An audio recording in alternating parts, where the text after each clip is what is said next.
Thank you for being with me today here at 12 Questions for Experts at CyberOinks. It's a pleasure to have you. It's always lovely to have new guests focus on helping other people and companies with cybersecurity. So thank you for being here today. I'm very happy to be here, David. Thank you for inviting me. And I know we had some technical difficulties earlier today, but hopefully this will go on as planned. Yeah, I'm glad to be here. I think we should be good. I think we should be good for the rest of the discussion.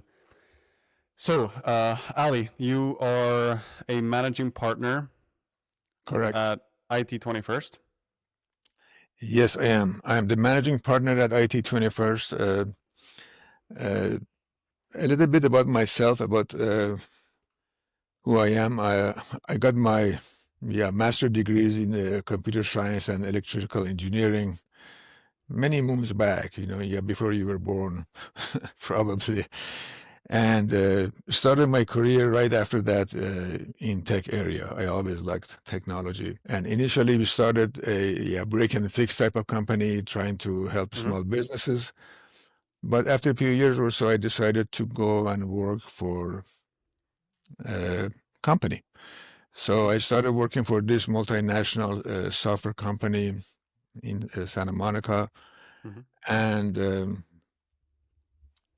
I became the head of their IT, and I was really enjoying my time. But after about 22 years or so, I decided to leave the corporate world because I saw really a need for small businesses to be able to get the support they need. I knew always that they had resource constraint, being money or people and all that. So I thought with my experience in working for enterprise, I could also maybe bring some of that to small business and help them. So that's why, we started IT 21st, and we decided to be managed service provider.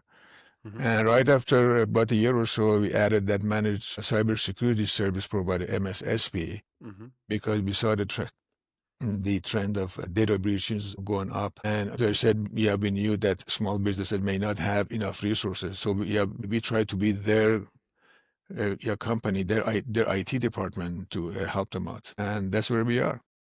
Okay. We had a discussion on an earlier session last week or 2 weeks ago, I forget exactly, with a certain Steve Massaro, who said that, anyway, throughout his career, at some point, he left an MSP that he founded for some personal reasons. And then for a while, he went to work on another MSP to help them build their operations. Anyway, the thing he said at the end of it, he decided to leave and found another MSP of his own because he would rather be a king of his own castle than being a prince in someone else's. Now, I want to ask you, I was going to ask. Something to do with it too. Yeah. I wanted to ask you if to an extent it was also a personal decision on your end. Well, again, the personal decision was that I really wanted to help our community, our small company. I knew that they were suffering, and I thought with the depth of my knowledge and experience, being on both sides of the world, at enterprise level and a small business, I could be a good resource. I mean, and I hope I have done some help to protect customers from daily challenges they have. All right. Yeah. Perfect. Okay. So, 12 questions for experts. I'm going to do a bit of a brief on what it is that we're doing today. It's always the same 12 questions. I've sent you these before to take a look at. What I'm trying to achieve with CyberOinks and the 12 questions is to basically help people get more insight into what's going on in this cybersecurity world. Try and help them wrap their heads around some of the topics that maybe sometimes seem like everyone's telling them something else. These are questions that are actually on purpose chosen because a lot of the times you have cybersecurity professionals that do have different opinions about them. Correct. And so I think it's good to kind of get into the nuts and bolts of it and see what people think and also see why they think what they think, right? So the format is 12 questions. I ask you to always answer yes or no or pick one of the options that are formulated by the question and then give your explanation basically afterwards. Okay. I always do a test question to make sure we're on the same page. The test question is, if you had a choice between watching a UFC fight or watching a full game of lacrosse, which one would you go for and why? Interesting question. As much as I love UFC fights, my wife hates it. So my answer is UFC fights. Yeah, even though I don't want to accept it because it's really violent, and I don't want to say that I enjoy watching people get hurt, but sometimes it's really exciting. Yeah. You can say lacrosse is boring. It's fine. So that would be my answer. Okay, cool. So you've passed the test. You've shown me that you understand the concept of how we do these answers. And let's jump right into it if you're ready. Sure. Yep. Let's do it. Go ahead. Okay. So the first question is to do with the topics of BYOD and managed devices. These are kind of cybersecurity topics that sometimes clash. You have experts that are more on the side of saying we should only do a managed device policy only. If you can do it, do it. You have other experts that say, you know what, no, we need to build a solid BYOD policy and build that as a foundational model, and then maybe have a managed devices as an additional layer of protection. Which side are you on and why? This was a little bit challenging in my mind because on one hand, I'm on the side of fully managed devices. Yeah, because that would give you the best control, best security layer, that you have full control of it. On the other hand, living in the real world of small businesses and such, I was being challenged if this is a viable solution for a small company, and I know it's not. So with the recent improvements on the managing BYODs, I think, again, my choice would be fully managed devices for the reason that I just mentioned. I think, to be realistic, users are not really happy to manage to have multiple devices or to work on a different device that they're not familiar with, being a phone or their computer and all that.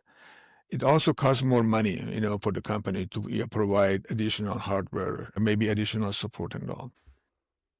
Control that you have on BYOD devices, that you can actually manage the corporate data on the side of the BYOD. I think it gives enough protection for the companies, except if you are in an industry that requires really rigid compliance, if they, like being a HIPAA or, a financial and some, like that. If they do that, if they require that, then for sure. But in most other industries, I think BYOD would do an okay job. Maybe in those cases, as you also mentioned, you can have a hybrid of maybe for top executives or for people who are not really computer savvy and you want to have full control of them, provide some sort of managed devices for them. And then for the rest of employees to require them to have their own devices.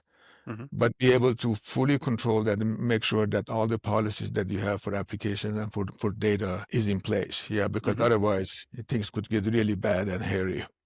Now you said that you might have some people that are not so tech savvy. That leads me to the next question. Top executives sometimes, usually they don't want to deal with. Maybe they don't want to. They might not be. They might be tech savvy, but they don't want to. That's a different story. Yeah, that's actually true too. Yeah, they don't want to deal with anything. Just go fix it for me. Make it work. I don't want to deal with this. That kind of attitude, yeah. But, thinking about people being savvy, some people being more savvy than others, and thinking about this from a cybersecurity perspective, this leads me to the next question. Whenever you talk to anyone who's in cybersecurity, they always tell you cybersecurity is about three things mainly: people, process, technology, and figuring out ways for that to work together. Now, for small to medium organizations, cybersecurity is also something that they have to be very careful about budgeting, right? They have budgeting constraints. They have to really work well with their priorities and think about what they actually invest in.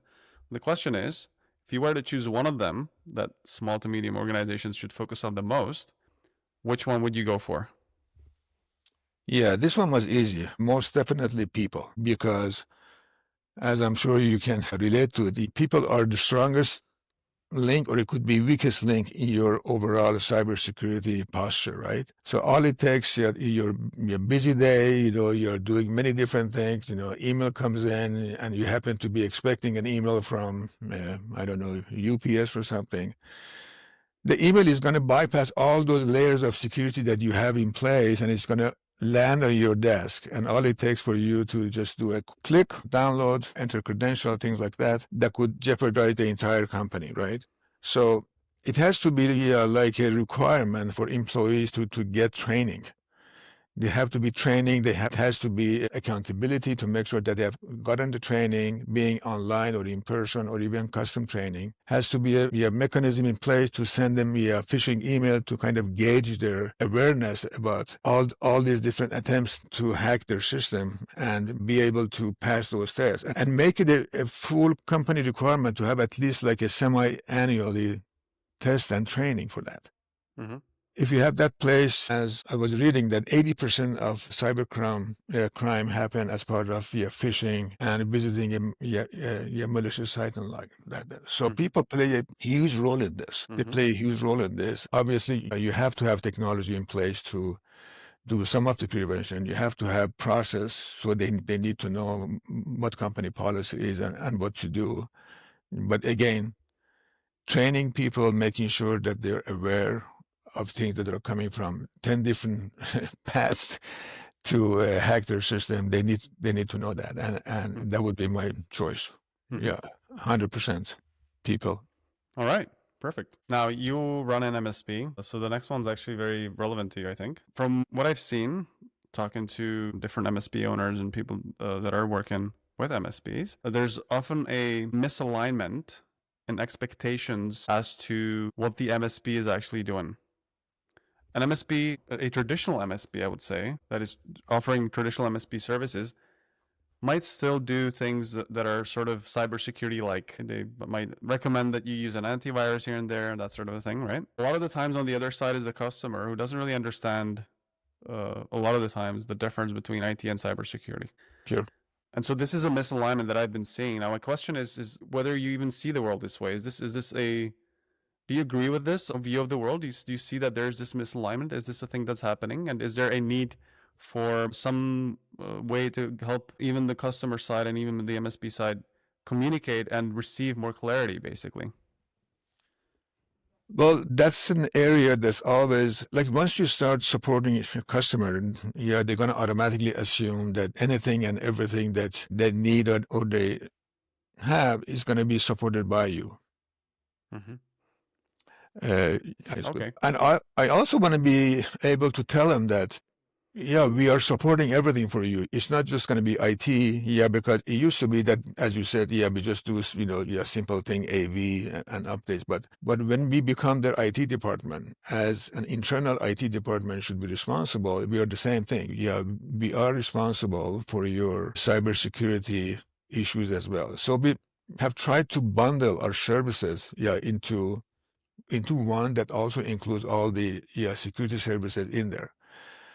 In really rare cases, if customer doesn't want to have that or they decline to have any kind of additional thing, then recently we have started asking them to sign a form for us that they're declining certain security suggestion that we are giving them as part of our contract, and just to kind of protect ourselves and make sure that they understand that, we are responsible for that. But we try to avoid that as much as possible, because at the end of the day, if something were to go wrong, they're going to look bad. We're going to look bad anyway. So we really try hard to make sure that we come up to a common ground to say, okay, this is what we're going to provide, and you're going to be supported. But also we have to make sure that the roles and responsibilities are clearly defined in the contract, because it's always a gray area as far as who is responsible and all that. So it's a little bit challenging, but as I said, at one point we even had a premium version of our MSP that included everything and anything that comes to mind as far as supporting them. So they didn't have to worry about it. There were no gray areas in contracts, and they knew that whatever goes wrong, it's going to be us. We are responsible for it. Obviously, that would have a higher price tag, and not every company would go for it. So it's always our solution would be to tailor it to the best interest of the customer and make it the best value for them.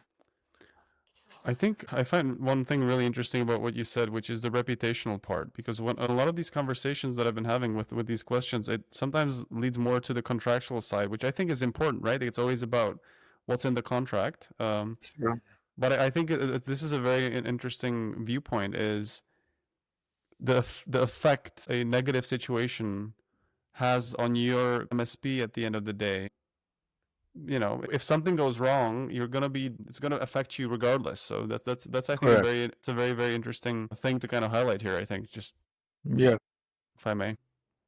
Yeah, it is. Yeah, because again, when there's a problem, it doesn't matter. I mean, your customer is unhappy. Yeah, we are unhappy because at the end of the day, we think that, yeah, we should have done something about it. We didn't do it. So the whole goal is that to make sure that they're fully protected. If they agree with all the terms and conditions and the money side of it, then it would be a win-win situation for both sides.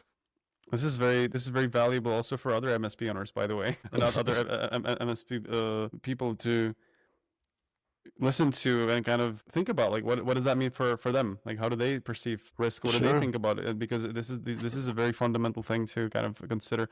I'm actually thinking that might be another session to do in the future. Instead of 12 questions for experts, it should be called How to Build an MSP. Oh, there you go. All right. The next question has to do with priorities. I mean, we touched on it before, especially with small businesses, especially with small to medium businesses. There's always a budget constraint. There's a lot of prioritization that has to happen. Now, thinking about setting priorities straight, which do you think companies should master first? Should they first master prevention or response? I would say prevention. I would say prevention first and then response. It's not that it's either or, right? I mean, you have to have prevention in place. And then also you have to know how to do an incident response if anything go wrong. It's like if you want to protect your home, right, from burglary, you're not going to leave the door open and say, I'm gonna react when it happens, right? So you're going to have the locks on every door and on windows and maybe some sensor in each room and maybe some alarm to keep him out. So we prevent that from happening. And then if that happens, then how to respond to it. Or if you don't have the second part of it, it's like that, okay, it's like you don't have insurance, it's like you're driving a car and something happens and then it's like you're driving without having a way to recover from that too. So I think they're both important, but in that order first. Prevention first and then response. Now, thinking about priorities from another perspective, we talked about people, process, technology. So I suspect I know the answer to this one. But if we were to compare cyber education versus cyber technology, which one of those two you think should lead the way in strengthening the defenses of an organization? I'm still going to say cyber education. I'm really a big advocate of having good, educated, vigilant people in your company. Because again, all it takes is one click, one employee on a busy day. So education comes first to me. And then obviously you have to have technology in place to prevent some of that. Now, when we talk about education, to you, what comes to mind first, or what's more important, do you think? Is it more about awareness or is it more about training? Well, I think awareness comes with training, right? I mean, because if you're not aware of how your email could be compromised or how a phishing email could look like, or even an SMS message that you receive, or anything, how can you tell? I mean, when you receive an email, do you click on a link or do you hover your mouse and see what's behind it to make sure it is what it says it is, right? So if you don't have that kind of training, you're not aware of the problem and you could cause harm, for the company. So as part of the training, what we do is that at the end of the training, we have a quiz for that subject, and they have to pass 90% of that, right? If they don't, then we get a report, we share it with the executives. They're fired. Yeah, bad employees. Yeah. No, not to make them look bad, but they know it's it's good for the company, good for the company to make sure that their employees are aware of these kind of, now, I mean, it's coming from, honestly, even myself with everything, all the technology we have in place, I receive so many ways, to cause our company harm, email, SMS messages, phone calls, all the time. And God help us with the AI now in the future. What's going to happen? It's just going to get, it's going to get much Don't worse. worry. We'll get to that. Don't worry. I know it's one of the questions, right? Yeah. It is one of the questions. It is indeed. It is one of the questions. Now, before we get into that, I want to ask you about your thoughts on ransomware. Ransomware is an increasingly important topic when it comes to the threat landscape. Now, the question is whether you think that the way to improve the way most organizations are protected against things like ransomware is through optimizing the tech we already have. We're looking at it from a technological perspective. Or do you see that there maybe is a need for some innovation that has to happen on the technology level? Well, they should first optimize the technology that they already have, in my opinion, because every company, big or small, they have something in place. And with all the change that we are seeing every day, now they have ransomware as a service, RAAS or something, right? That anybody can cause that. And in the future, it's going to get much worse. So it is good to ransomware as an AI. Exactly. It's amazing ransomware as a service, that they have. But enhance, work on what they have because, a lot of companies may be hesitant about spending money on a new innovation and such, and then forget about what they already have in place. Let's make sure that they're working in their optimum and they're configured correctly. You're getting all the reports. You make sure that everything is in place. And then obviously, alongside of that, to also work on your innovation. But in that order. That's my opinion. I don't know. It could be maybe a different story for bigger enterprises. Yeah. But for most companies, I think they should just make sure because you sometimes you put something in place and you forget about it. It has a lot of it needs to be fully configured and to work properly. Otherwise, on the shelf problem. What is the purpose? Exactly. Now, in case of a ransom event, in most cases, would you suggest that the organization pays or not pays? Oh, yeah, that's a good question. That's a very, I don't know, ethical, legal. It's really, really a tough position to be in. But the answer is no. I don't think you should ever pay. And I get to that. The word never may be different in some special cases, but you should try your best not to pay. Because first of all, you don't know if you're going to get your data back. I mean, there is no guarantee that you're going to get the data back. And maybe they will send you some sample data to show you that they can, but there is no guarantee that you're going to get them all. And paying the ransomware is going to make you a soft target. And they're going to say, okay, so these scammers are going to say, okay, this company is a soft target. And if we hack him again, they're going to probably pay us. It's a good customer. Yeah, exactly. They're a good customer. I've also heard that in some cases, because if the attack comes from one of these countries that they're on, U.S. sanction list and all that, if you even pay them, it could have, legal ramification. If the attack comes from Russia and Russia is under a sanction, and then you pay the money through your Bitcoin and such. And then, so the first thing obviously you have to do, you have to notify authorities. You have to you notify FBI. You have to notify your local FBI and also at the state level and also at the federal level. The key here is that you have to make sure that your risk tolerance is in place. I mean, are you going to be able to survive? And do you have the tools in place that you can recover from this attack? In some cases, I'm going to say in some rare cases, hopefully, in some rare cases, the owner of the company or maybe top executive decide that, okay, we're going to go under if this continues and we have to pay them. In some rare, it has to be a really rare case like that. Or maybe if the attack is on infrastructure or on something that could have human implications, it could have a problem at a much bigger scale that you don't want to waste time on that. Yeah. But outside that, you have to make sure that you have a good recovery mechanism, being a good backup in place or anything. And then you recover from that. Try not to pay as much as humanly possible. It would be a bad idea.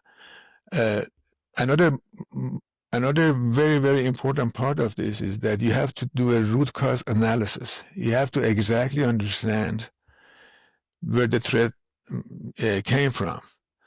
How was it that it happened? Was it an employee fault? Or was it an infrastructure issue? And then fix those. Because if you don't do that, it's going to happen again.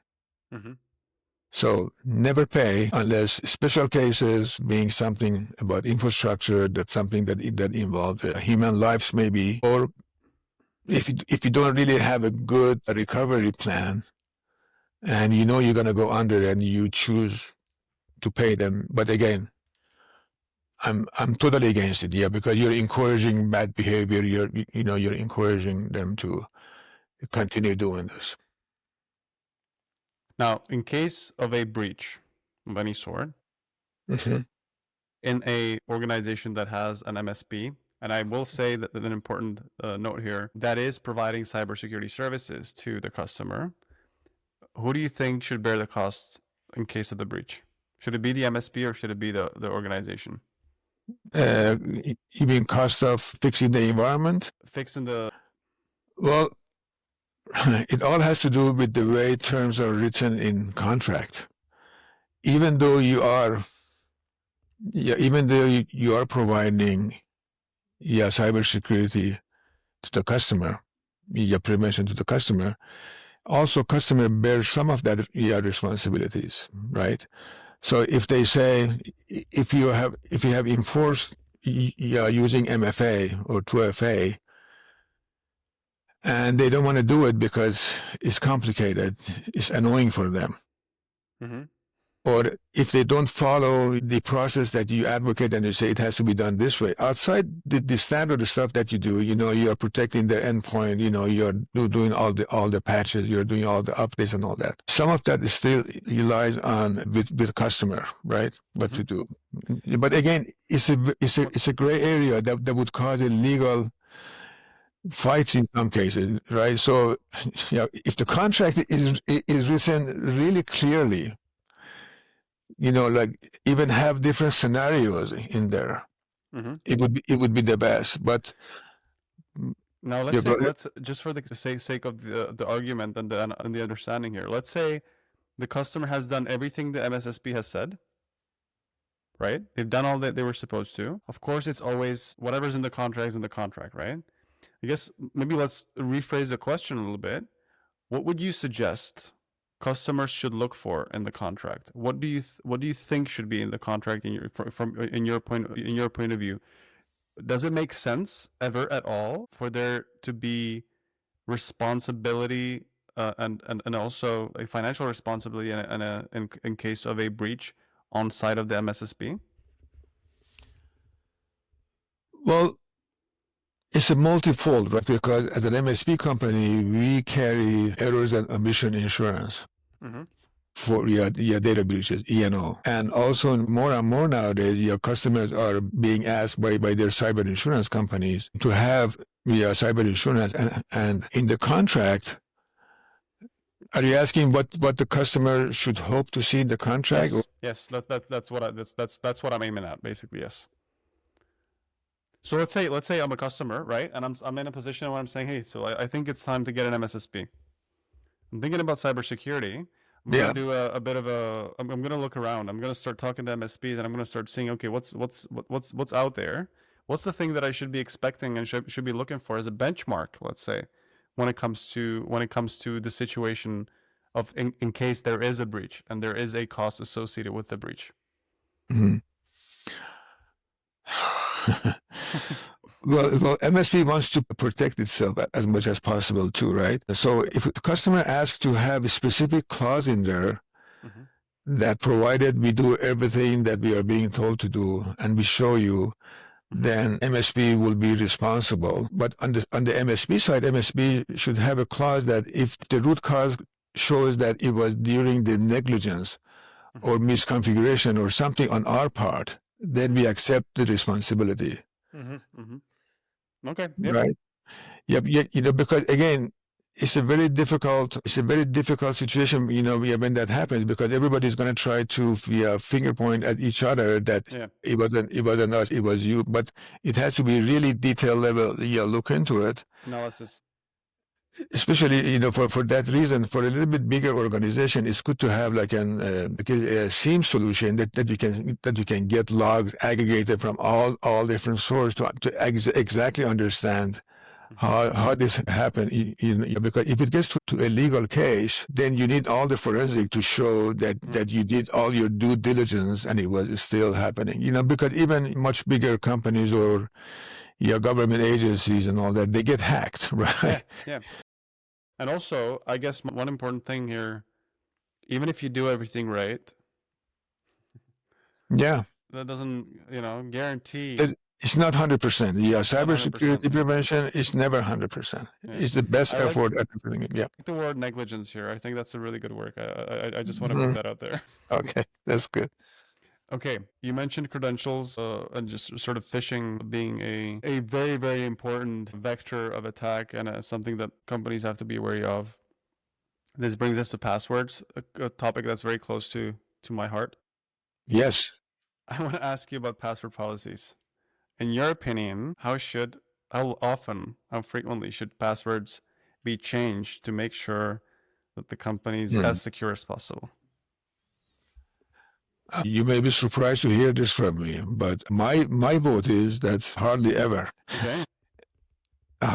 Hardly ever. It doesn't mean that you should have one password and use it on all different platforms and never change it, or have a simple password. No. Have a strong password. Make sure that you use a long password. Use a phrase instead of having like weird uppercase, lowercase characters. Something that you would remember, but it doesn't make any sense for an average person, like a long phrase. The old school of thought was that, change your password every 60 to 90 days. But even Microsoft says, no, don't change your password. The reason being is this, right? Because, users get tired of changing their password, and they're going to come up with a scheme, and they're going to change one number here, one number there. They're just going to get tired of changing password. They're going to write down their password here and there. So instead of doing that, it's good to have one password, but other mechanism to identify you as who you are. Not just your username and password, but other means, right? UFA being one of them. Right? Or password manager, having a password vault. It would be something else. But just the fact that it gives you the wrong impression that you're secure. Oh, I just changed my password. Obviously, in case of a breach, in case of that you hear somebody use your login attempt, they try to log in as you, definitely, most positively, you have to change your password. If you share your password with somebody else, you should change your password, definitely. If your password shows up on dark web, because, it's easy to monitor that, right? There are even website that for free would check your password if it's been found, like, I've been pawned, right? If you go to that site and you enter your password, it's going to say, yes, is it the dark web or no dark web? Well, so it might sometimes say, well, now it has. Exactly. Yeah, that's a very, very secure site. But but so as part of another service that we provide, we monitor dark web for your customer. We immediately get notified that if the information has been found on the dark web. So in those cases, we share the information with the customer, ask him to change it. Another thing that people do when they would share their public password that they use, with company password and all that. So the less you have that kind of complication, make it hard for the user, the better it is. But obviously, you have to have other mechanism, to make sure that it's just not the user ID and password. Use other tools like a passkey, like PIN number instead of your password. Things like that.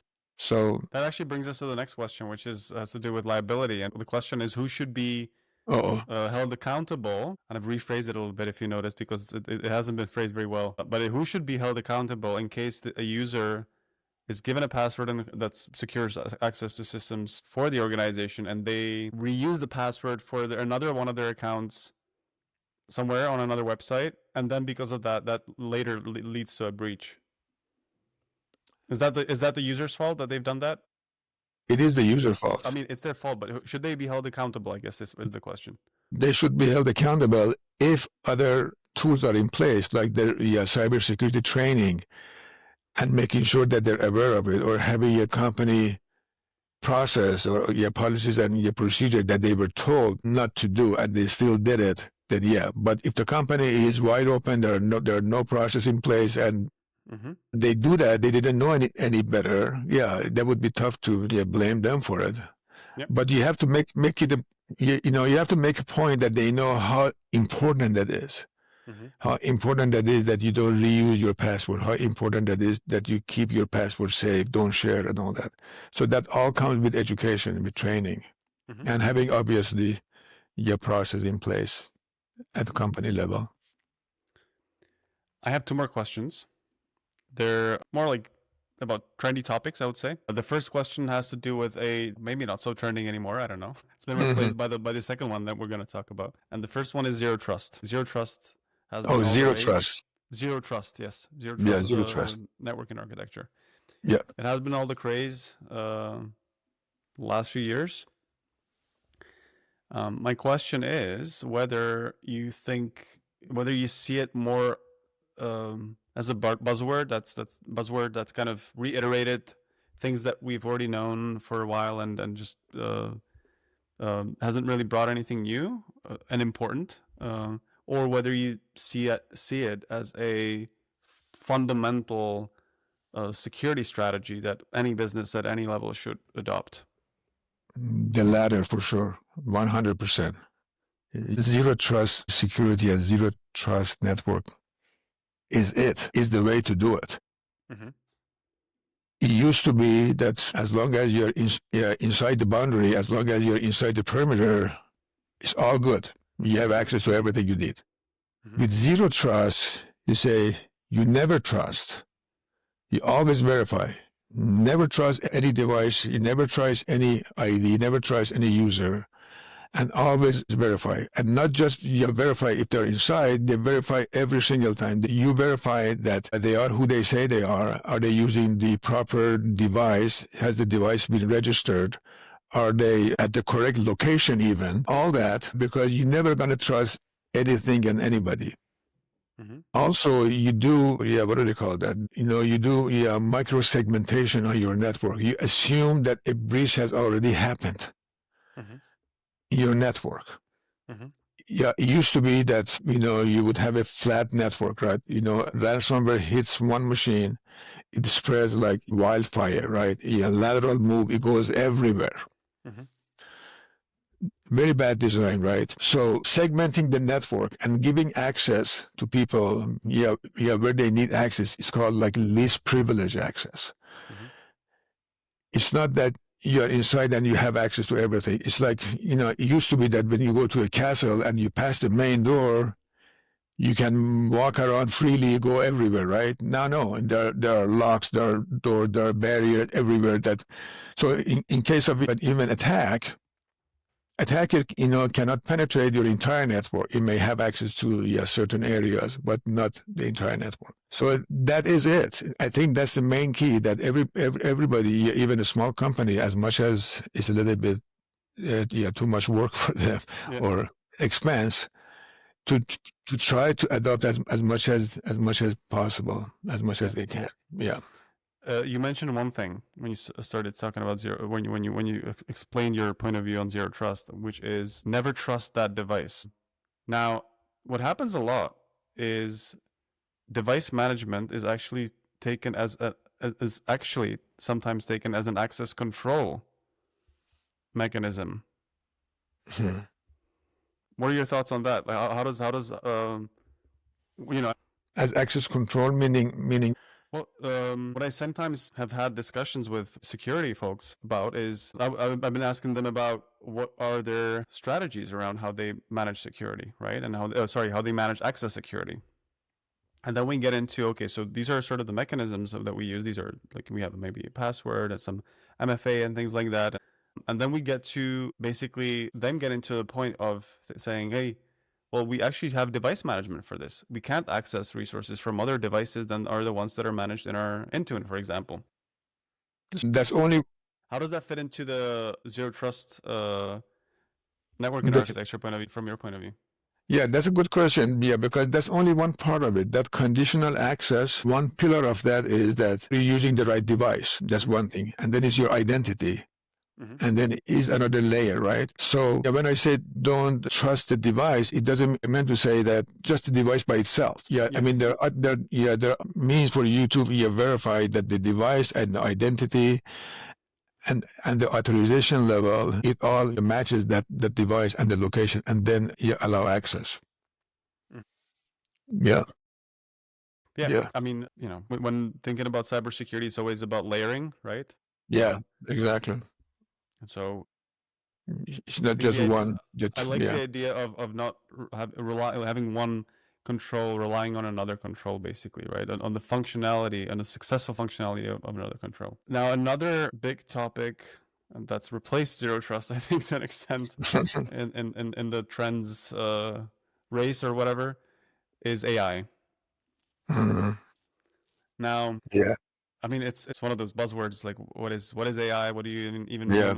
What does that entail? Looking at some of the stuff that's been more on the forefront of what we've been seeing recently in the last year or so, what does that mean? What is the development in AI? And if we compare sort of what the large language models have been able to do, and looking at the other side of what how cybersecurity vendors, for example, and companies have been trying to use AI also to do a real-time analysis to battle some of the new challenges.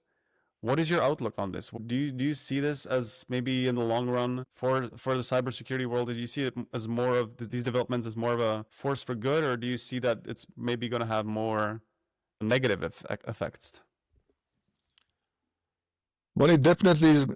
I mean, AI is a tool, right? So it's like any tool could be used for good, for sure, good as you said, or for a negative kind of thing. Being defensive or offensive.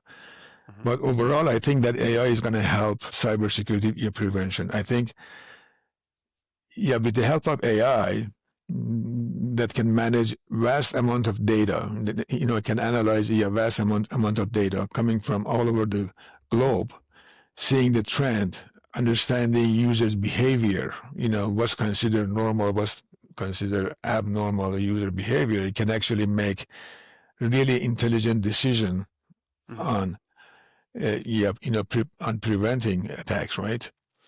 But by the same token, it could be used by bad guys to even maybe poison it with like wrong kind of information and kind of fool it to do bad things for them, right? Because AI basically is gonna get trained, and that's another part of it, that it needs a lot of data to really get good at something and get trained on it, right? So overall, I think it's going to be helpful in the cybersecurity area.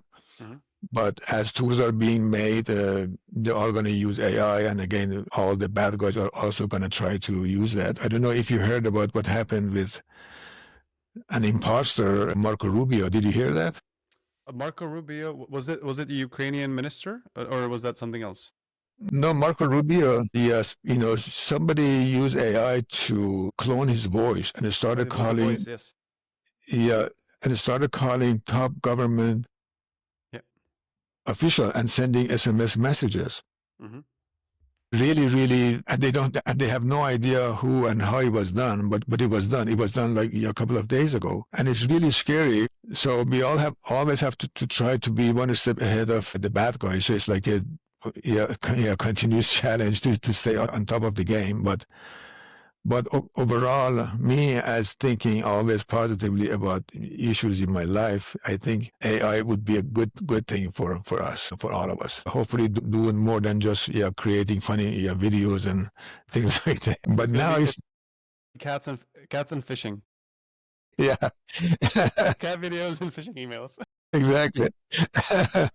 It's so hard now that I had a customer that she received a call from her bank, quote unquote, from her bank, somebody asking her to give her personal information. And, she knew the person at the bank and could recognize his voice supposedly, but it was all clone voice. It was really, I guess it's getting really scary. And again, comes back to having more awareness and more understanding of things happening. But again, I'm hoping that it would be a good tool to have. Whether we like it or not, it's here. It's not that that we can avoid it. So we just have to use it to the best of our ability. This is a very hard topic, right? It is. This even leads to the question of just human decision making, right? To some extent, because if you have a lot of context and you have so much information, to decide whether this is a person or maybe it wouldn't even have to be about whether the person's who they say they are, but it might be about whether it's someone you should trust, right? Because you might not know them, but does that mean that you shouldn't trust them, right? And in that case, it leads to the question of, okay, who's actually a subject to make the decision on that? Is it the person itself or is it the AI, right? But I would say the person itself. I mean, I was reading something. They said you would like to. I would like that too. Yeah, that they were saying that you might get calls from family members asking for money, things like that, and they said it's always good to have a secret code that you already share with your family member, and they say, okay, if you call me about anything, I may ask you about that code, and you have to know it, so you can kind of identify if the call is actually. I mean, it's just crazy.